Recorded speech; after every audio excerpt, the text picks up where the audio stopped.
padrões de imagem corporal estão sendo estabelecidos para as meninas muito mais cedo do que se imaginava. Como é que a gente faz para evitar esse fenômeno, aumentar a autoestima e a confiança das meninas? Vamos conversar um pouquinho sobre isso hoje?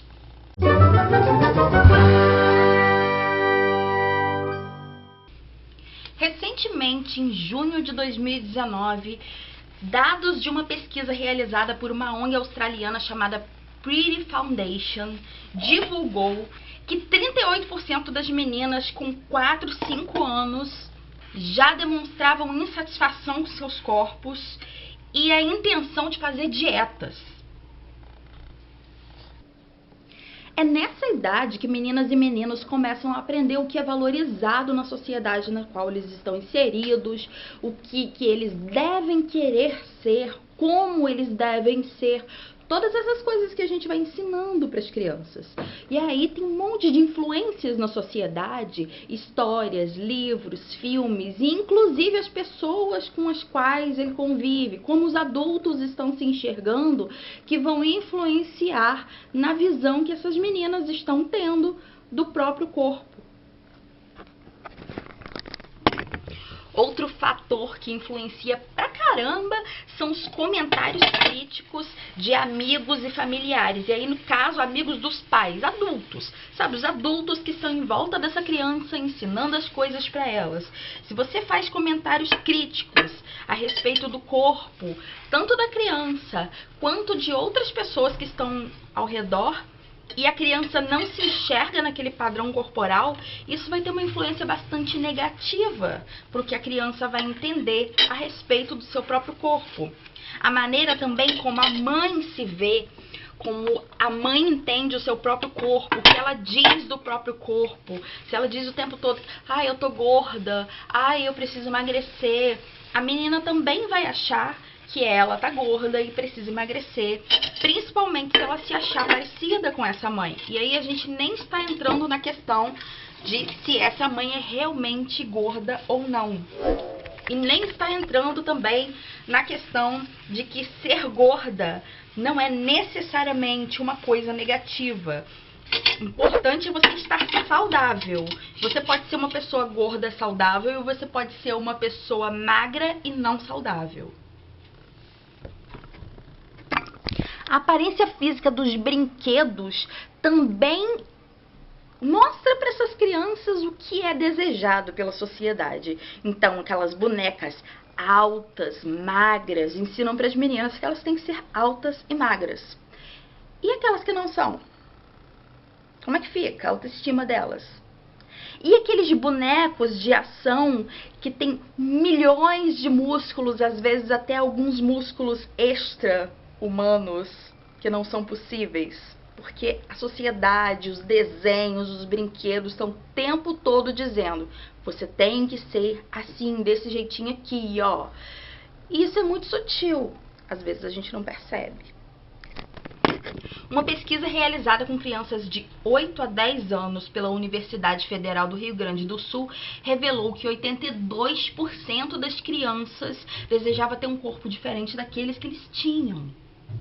A pesquisa revelou também que um dos principais fatores para a insatisfação dessas crianças era a baixa autoestima e a percepção da criança de que seus amigos da mesma idade e seus pais queriam que elas fossem mais magras. E isso cria nas pessoas, na sociedade, um desejo de ser sempre magro e uma rejeição por pessoas que estejam um pouco acima do peso e fora do padrão.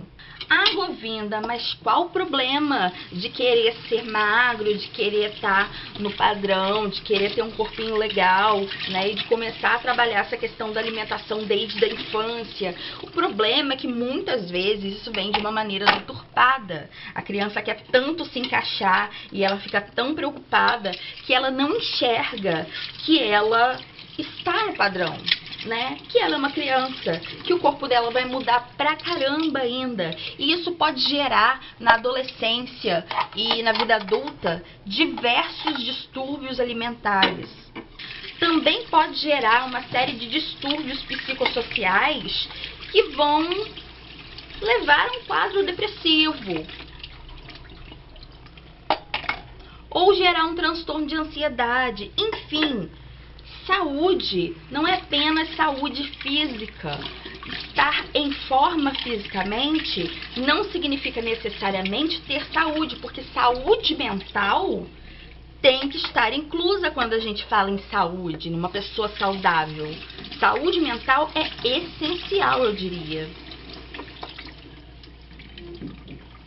Essa pesquisa da Federal do Rio Grande do Sul também mostrou que os comportamentos que levam a distúrbios alimentares na adolescência estão ligados à insatisfação corporal. A criança, né, lá da infância, ela já está insatisfeita com o próprio corpo, ela começa a entender que ela só vai ser valorizada, ela só vai ser importante se ela for bonita, e aí ela entra numa loucura de não se alimentar adequadamente porque ela precisa emagrecer.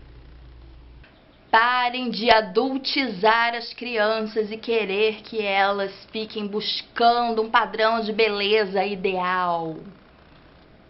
Deixa a criança ser criança! A noia na nossa sociedade tá chegando num ponto, sabe, que você vê uma criança gordinha e você diz que criança tem que emagrecer. Você vê uma pessoa gorda e ela tem um problema de saúde, você imediatamente associa esse problema de saúde, seja qual for, ao peso dela. E isso nada mais é do que um preconceito chamado gordofobia. Porque se o mesmo problema de saúde fosse apresentado para uma pessoa magra, ninguém ia associar o problema ao peso da pessoa. Se for uma pessoa padrão, ninguém vai dizer que o colesterol alto é porque ela tá magra demais. E sim, existem pessoas magras com colesterol alto. Tô dando só um exemplo aleatório. Você pode ser uma pessoa gorda saudável, porque o seu biotipo é um pouco mais cheinho, e você pode estar com suas taxas sanguíneas todas ok, com seu corpo funcionando todo direitinho. E o contrário também. Importante mesmo é que essa criança coma equilibradamente, né? Frutas, verduras, tudo na medida certa. Ela pode comer doce, gente, é só não exagerar. Porque a gente precisa de açúcar também no corpo, só não precisa de muito açúcar, a gente precisa de mais outras coisas, vitaminas, tem coisas que são mais importantes. Mas ter um pouco de açúcar, um pouco de gordura na alimentação é saudável também. E praticar esportes, porque sedentarismo mata mais do que má alimentação. Inclusive, essa é uma coisa que eu tenho que repetir bastante pra mim mesmo, que me tornei uma pessoa sedentária, estou tentando, né, voltar a ser uma pessoa ativa, né? Inclusive porque para a saúde mental isso é uma coisa essencial. As noias com o corpo estão aí, construídas desde sempre. E agora a gente tem pesquisas, tanto de psicologia quanto de ciências sociais, mostrando que isso está começando muito cedo. Então, vamos pensar, vamos refletir um pouco sobre esse assunto. E se você gostou desse vídeo e participou aqui dessa reflexão, curte o vídeo, compartilha com seus amigos para discutir esse assunto e comenta aí embaixo o que você pensou enquanto estava assistindo esse vídeo para a gente poder dialogar aqui. Obrigada por assistir, um beijo, até a próxima. Bye!